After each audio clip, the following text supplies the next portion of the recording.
നമസ്കാരം. ഞാൻ കമറുദ്ദീനാണ്. ചെന്നൈയിൽ നിന്നാണ് സംസാരിക്കുന്നത്. ഇപ്പോ എഫ്ഡിയിൽ വരാനുള്ള കാരണം മലപ്പുറം ജില്ലയിൽ നോമ്പുകാലത്ത് ഭക്ഷണമില്ല, വെള്ളമില്ല എന്നൊക്കെ പറഞ്ഞിട്ട് നമ്മുടെ ബിജെപിയുടെ നേതാവ് കെ സുരേന്ദ്രൻ അവർകൾ ഒരു പത്രസമ്മേളനം നടത്തിയിട്ടുണ്ടായിരുന്നു. അതുമായി ബന്ധപ്പെട്ട് രണ്ട് കാര്യം പറയാനുണ്ട്.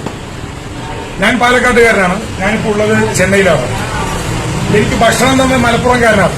ഞാൻ ചോദിച്ചു, മലപ്പുറം ജില്ലയില് എന്താ സുഹൃത്തെ, ഈ നോമ്പുകാലത്ത് മനുഷ്യർക്ക് ഭക്ഷണമൊന്നും കൊടുക്കില്ലേ എന്ന് പുള്ളിയോട് ചോദിച്ചു. പുള്ളിന്റെ പേര് ജിഷാദ് എന്നാണ്. മലപ്പുറം തിരൂരുകാരനാണ്. അപ്പൊ ചോദിച്ചപ്പോ ഏത് പൊട്ടനാണ് പറഞ്ഞ്, ഏത് തന്തയില്ലാത്തവനാണ് അങ്ങനെയൊക്കെ പറഞ്ഞത്? മലപ്പുറം ജില്ലയിൽ വന്നിട്ട് നോമ്പുകാലത്ത് ഭക്ഷണമില്ലാതെ ഒരു മനുഷ്യരും ഒരിക്കലും വലഞ്ഞതായിട്ടുള്ള ചരിത്രമേ ഉണ്ടായിട്ടില്ല എന്ന് ഈ സുഹൃത്ത് എന്നോട് പറയുകയുണ്ടായി. അപ്പൊ മലപ്പുറം ജില്ലക്കാരനല്ല, ഞാൻ പാലക്കാട്ടുകാരനാണ്. അപ്പൊ മലപ്പുറം ജില്ലക്കാരനോട് രണ്ട് വാക്ക് എനിക്ക് ചോദിക്കാറുണ്ട്. സുഹൃത്തെ ജിഷാദ്, മലപ്പുറം ജില്ലയില് ഇതുപോലെ നോമ്പുകാലത്ത് ഭക്ഷണം കിട്ടില്ല എന്നൊക്കെ പറയുന്നുണ്ടല്ലോ ബിജെപിയുടെ നേതാവ്. പൊതുവെ ഒരുപാട് വർഗീയവാദികൾ, ഫാസിസ്റ്റ് ചിന്താഗതിയുള്ളവര്, മതം പറഞ്ഞ് മനുഷ്യരെ ഭിന്നിപ്പിക്കുന്നവര്, മലപ്പുറം എന്ന് പറയുന്നത് രാജ്യത്തിന്റെ മതേതരത്വത്തിന്റെ ഈറ്റിലമാണ് എന്ന് രാജ്യത്തിലെ എല്ലാ ജനാധിപത്യ മതേതര വിശ്വാസികൾക്കും നല്ലപോലെ അറിയും. എന്നിട്ടും മലപ്പുറത്തിന്റെ പേര് പറഞ്ഞിട്ട് കേരളത്തെ ഈ ഓരോ ആളുകളുടെ മുന്നിലും ഭിന്നിപ്പുകൾ സൃഷ്ടിച്ചുകൊണ്ട് വോട്ടുണ്ടാക്കുക എന്ന് മുന്നോട്ട് പോകാൻ ശ്രമിക്കുന്ന കുറെ വർഗീയവാദികൾക്കുള്ള ഒരു മറുപടി കുറെ ആയി കൊടുക്കണ്ട എന്ന് പറഞ്ഞ് മാറി നിൽക്കുകയാണ്. സുഹൃത്തെ, എന്താ പറയാനുള്ളത്? തീർച്ചും അപവാദമാണ്. കാരണം സുരേന്ദ്രൻ നടത്തിയ പ്രസ്താവന അത് കേരളത്തിന്റെ അപമാനമാണ്. കാരണം ഹൈന്ദവ സമൂഹത്തിൽ, കാരണം അദ്ദേഹം മലപ്പുറത്തെ കുറിച്ച് അദ്ദേഹത്തിന് ചുറ്റും അറിയില്ല.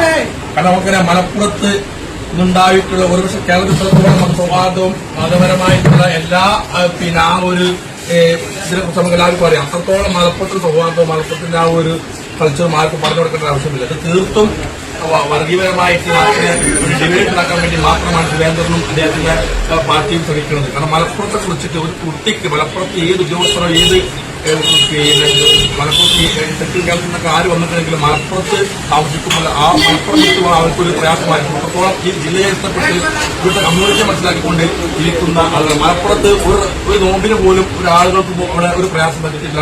വളരെ അടിസ്ഥാനരഹിതമായ പച്ചമണയായ ഒരു കാര്യമാണ് ഇത്.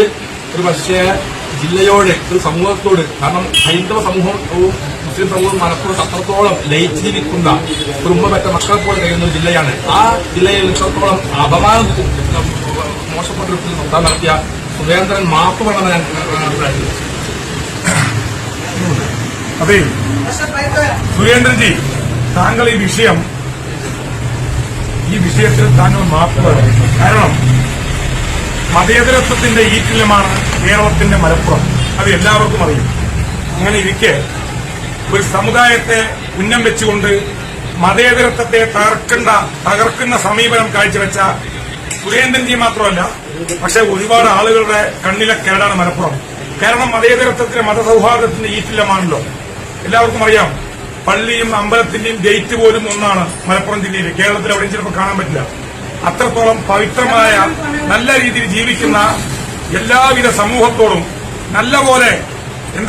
നല്ലപോലെ ഈ സമൂഹത്തെ അംഗീകരിച്ചുകൊണ്ട് മുന്നോട്ട് പോകുന്ന മലപ്പുറംകാരുടെ മുന്നിൽ ഭിന്നിപ്പുകൾ എത്രത്തോളം നിങ്ങൾ സൃഷ്ടിച്ചാലും കേരളം, മതേതര കേരളം, ജനാധിപത്യ ഇന്ത്യ അതിനെ ശവറ്റ് കൊട്ടയിൽ എറിയും എന്ന് ഒരു സംശയവും വേണ്ട. നല്ല രീതിയിൽ വോട്ട് പിടിച്ച് ഭരണം കിട്ടണം എന്നുള്ള ചിന്തയുണ്ടെങ്കിൽ ഈ മതത്തിന്റെ പേരിൽ വർഗീയത സൃഷ്ടിച്ചുകൊണ്ട് ഈ വിഷം തുപ്പാതെ ജനകീയ കാര്യങ്ങൾ, ജനകീയ വിഷയത്തിൽ ഇടപെട്ടുകൊണ്ട് എന്തെങ്കിലും ഗവൺമെന്റുകളിൽ നിന്നും എന്തെങ്കിലും പോരായ്മകൾ ഉണ്ടെങ്കിൽ ആ പോരായ്മയ്ക്കെതിരെ ശക്തമായ പ്രതിഷേധം, അതുപോലെ തന്നെ റാലികൾ സംഘടിപ്പിച്ച് പ്രതിഷേധ പ്രകടനം സംഘടിപ്പിച്ചിട്ട് ജനസമൂഹത്തിന് മുന്നിൽ ഞങ്ങളുടെ പാർട്ടി ജനങ്ങൾക്ക് വേണ്ടി പ്രവർത്തിക്കുന്ന, പോരാടുന്ന പാർട്ടിയാണ് എന്ന് ജനങ്ങളുടെ മുന്നിൽ പറയിപ്പിക്കുന്ന സമര പോരാട്ടങ്ങളൊക്കെ നയിച്ചുകൊണ്ട് മുന്നോട്ട് പോകാൻ നിങ്ങൾക്ക് സാധിക്കട്ടെ. അങ്ങനെ സാധിക്കാത്ത പക്ഷം ജാതിയും മതവും രാഷ്ട്രീയവും പറഞ്ഞ് മലപ്പുറം പോലെയുള്ള പവിത്രമായ ജില്ലകളെ അപമാനിച്ചുകൊണ്ടിരുന്നാൽ കിട്ടുന്ന വോട്ടും പോയിരിക്കും എന്ന് ഒരു സംശയം വേണ്ട. അപ്പോ ഓക്കെ, ബൈ.